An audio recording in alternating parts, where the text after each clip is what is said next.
Welcome, everybody. I'm Paul Rowe, the CEO of Vernon Systems, and it's a pleasure to welcome you to another one of our annual user group meetings. I'd like to thank April West and the Melbourne Cricket Ground, who have been our kind hosts for this year's event. So looking over the last year, we're always working on a major version at any point, and those are code-named after New Zealand animals. Fantastic Fantail is the next release that's coming up. Eager Egret was 12.5, which most of you are running on that version. So looking at the changes that are coming up in that next major version, there's a couple of changes specifically for library collections. One of the types of items which library collections often have are periodicals, and there's a need to be able to easily mark that a whole set of different periodicals are part of the same repeating series. So there's a new table for creating authority terms for individual repeating series and linking those to a group of records. And then there's also a dedicated field now for call numbers. So individual books might be issued a permanent call number, and that becomes another ID to quickly bring back those particular library items. We're also extending the bulk update tool in Vernon so that you can do bulk deletes. There's a couple of elements to that. So firstly, at the top right, there's the control that allows you to toggle between update mode and delete mode. That will be a specially secured control in its own right. So you'll be able to lock down who has rights to get to those delete functions. So typically that might be only a handful of supervisors in many organizations, while there might be general catalogers or registrars who have rights to update or add information. And so using that bulk delete function, you'll be able to both bulk clear out a specific field from a selected set of records, and you'll be able to do more selective deletes where you're matching against some kind of criteria. So in this screenshot, I'm showing an example where I'm deleting an entry in the other ID table, but only where the type is matching a particular term. So you might have had somebody that bulk added a whole lot of data into a set of records, and you've realized they chose the wrong records, or they added data that's not appropriate. And so this bulk tool will give you a new way of undoing that. Previously, you had the audit log to roll back changes, but that's rolling back the entire record, which might be more than what you're wanting to undo. We've also overhauled how valuations work within Vernon. The most obvious change is that valuations in the new version support sense values. So that's becoming more important as Vernon's being used to do the asset management or bulk valuation tracking and totaling for an entire collection. On the surface, that seems like a small change, but it's been an epic change to put within the system. There's literally dozens of different screens within the system which support showing and entering value, so all of those had to be changed. There's dozens more custom screens we've done for specific clients. All of those had to be changed. And then there's also different files within the system that support values in different ways. So every activity file, for instance, has a column where you can say what's the value of that particular object for a specific loan or exhibition. So we've had to change all of those different areas. And then also we've added new columns so that you can track foreign currency values and the conversion rate that was used to convert that to local currency. So many of our art collection clients, if they're purchasing a work, that may not be a work that was in their home country, and they need to record what the original purchase price was and the currency conversion rate. And here's a typical activity window where we've got that override of the value and things like the automatic totaling fields. So all of those have been changed to reflect those new fields and the sense value. We've done some changes to the audit rollback window to make it clearer what changes were made in the particular update that you're wanting to undo. So there's a new option in the middle of the page that will selectively show you just the changes in that one single update. So audit rollback is something you can get to from the edit menu in Vernon when you're looking at one record. And this window can then show you 5 years ago, if you had the audit log going back that far, this is the change that was made just at that point in time by that person. There's also a new option to show what we call the internal values of that data. So if you think of something like a maker field, you see the name of the maker, that it was Pablo Picasso, but behind the scenes, Vernon's actually storing that data as a link to somewhere else. And so there's an option whenever you're looking at the audit log history to see those internal values. You might have two different John Smiths, and this will make it clear which of those two person IDs the record was looking at. Then lastly, we've got a new technical tab that says all of the different programs in Vernon that were running to get to the point of creating that change in the database. So what different tool somebody was using in the system, our developers are able to see that from this program history log. So that's important for us when we're trying to understand how a problem occurred. We can look at any one of these updates and now drill into this history of software programs that were in play at that point when the data was changed. There's also just dozens of other minor enhancements. I'll just highlight some of them that have come up with some of our Australian users. Firstly, images can contain text data. You might have an embedded credit line or right statement in a JPEG image. And historically, the JPEG format didn't support Unicode data. So any more complex characters, JPEG as a file format didn't support those. But that format's been enhanced to support that. And so we've made changes so that that data will correctly flow through to Vernon. So a copyright symbol is a typical example of one of those characters. There have been recent changes in Office 365 that broke the image integration that we do for Word mail merge. So we've made changes to support the latest version of Office. Bulk update has been extended so that you can bulk update user-defined fields. So this is the concept where you can create a custom field just for your own organization, and now bulk update will recognize those custom fields and allow you to update them. Portfolio tool is where you can organize things like saved lists that you're working on, and you can now bulk move a whole group of those into subfolders or into another user's folder. And then lastly, there's a new option where you can easily cancel a really large report.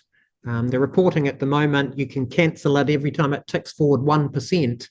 And that worked most of the time, but Auckland Museum were running reports on 1 million records at a time, and that meant they were waiting for 10,000 records to finish before they could next cancel a report where they'd accidentally chosen the wrong thing. So now you can cancel those reports at any point in the process. One of the big areas outside of the software which we've worked on is just general security. So we're always monitoring different security websites to see what things we have to change in our software, what different processes we should be aware of. And one of the things that's been particularly noticeable is increases in malicious traffic to websites that we manage. So we manage around 100 different client websites. Things like the MCG here, we manage the Australian Sports Museum Collection website, and we're seeing just huge volumes of malicious bot traffic impacting on the performance that the everyday users see. And so to counter that, we've added a new firewall layer in front of all of our browser sites and all of our other areas of web presence. So things like our vernonsystems.com website, our eHive product, all of those different places now go through our Amazon Web Application Firewall. So that has a whole lot of automated rules to detect whether the person visiting it is possibly malicious. And if they are, throwing them up one of these typical challenges you would see, the kind of I am not a robot challenge. But most of that's happening behind the scenes. So you don't actually see it on the screen, but in the background, it's challenging that access and making sure it is actually a valid person. This is a typical traffic graph of over a week of one of our sites. The lines there at the base of the graph are the genuine users, and the blue lines are the malicious traffic, which we're now blocking. So in some cases, it was 100 times the traffic we'd normally see. And so it would be the point at which the website's almost entirely unusable because there's so much malicious traffic coming there. Most of that traffic is AI bots. So you've got things like ChatGPT seem like great products, but the hidden cost is all the data that drives those products comes from somewhere. And the cultural sector is one of the best places because you've got all of this amazing curated content written and verified. And so they're just bulk copying all of this information into these absolute massive data models to drive their fancy AI systems. But the people that are serving that content are incurring the cost. Auckland Museum is an example site that we manage where they have over 1 million pages on the website, and we might see one of these AI systems try and copy 1 million pages in a few minutes. And so it's effectively taking down the whole website by just trying to grab all this content as quickly as it can without respecting any of the rights or anything else. And so this has given us a new layer of protection for all of those different services. It's good also to see that the Vernon CMS client base continues to grow. So recent new clients include Bayside City Council, City of Kingston, the Charles Upham Military Collections in New Zealand, Goulburn Regional Art Gallery, and then a new South African client, the Sablewood Art Collection. And then we're constantly working on these online collection sites. That's, again, one of the biggest areas of work for us. At any given time, we're probably working on a dozen different collection sites, upgrading them or building an entirely new site. And these are ones we've worked on over the last 12 months. And so Vernon Browse is one of the modules within Vernon CMS, and so that also has new versions. We've released version 6.1, and that has got a range of new features. So when I came for the user group meeting last year, we'd just released support for embedding maps. And so since then, we've had the first client starting to do that. And so Queensland Museum, they're the first site that have started doing that on a large scale. They've got hundreds of thousands of natural history specimens where on those records you can see exactly where that particular item was collected from. So if they've got the collecting location, you can automatically see a map with that. We've also been working with other third-party content, looking at how we can integrate it into our websites. So we've been directly partnering with an Australian company, Pedestal 3D, that do 3D scans of objects, and we've been discussing with them how they can enhance Pedestal to work better with Vernon. So they've been customizing some of the admin features of their product to give you better options for how that content gets presented within your online collection site. And so this is City of Parramatta. Any collection item where there is a 3D object, they're linking that in the document references page within Vernon CMS. So that content's just linked directly in Vernon. And then on the browser, if that link is present, we just show a button to skip to the 3D viewer. And then within Pedestal 3D, you've got a whole range of options for which of these different interface sections you want to enable. You could have just the 3D object with options to pan on that. And so these options on the left, we can enable or disable those different options. So for example, this particular 3D object, it's made of several broken fragments, and we can decide whether we're hiding or showing particular fragments. Pedestal have also added an option for creating collections of 3D scans. So if you had something like a tea set, you might create 3D objects of 15 different items and then create those as a single link within Vernon Browser. And within this interface, then you've got the options of which of those items you're wanting to drill down into. Another one of the areas that we've done new integration with is Vimeo. So Vimeo are one of the big video content providers. And in the same way as Pedestal 3D, we can add a link into the document references page. And if it's there, automatically embed the player for that. So we've got a number of sites that have started to integrate the Vimeo player. And so we can also do that with YouTube.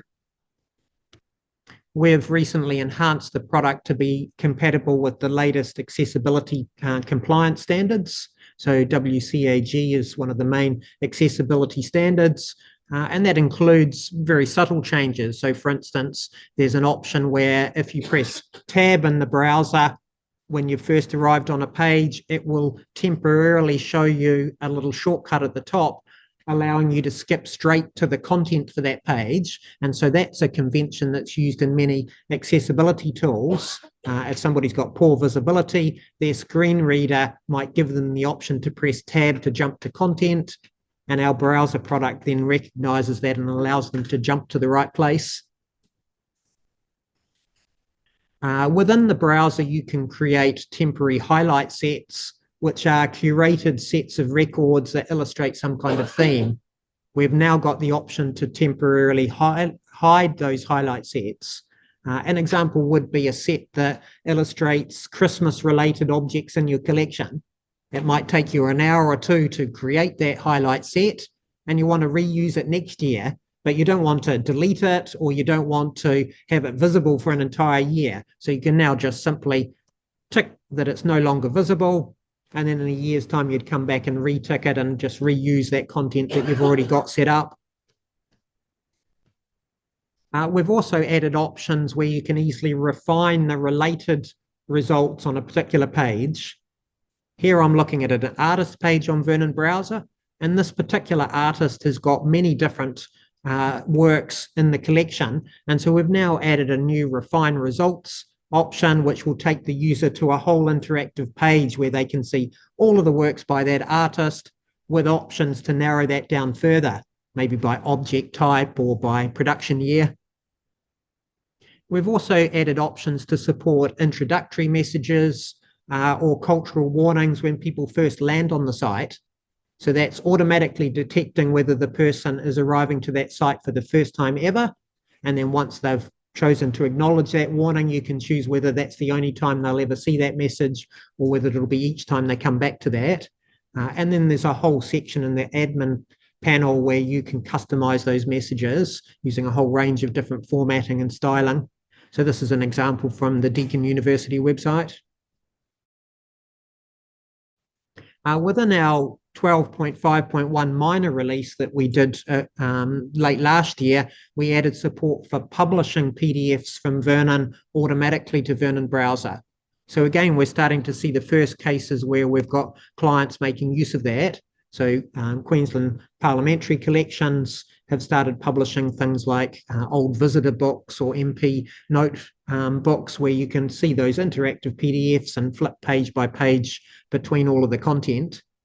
So that's provided a seamless flow of that content end to end.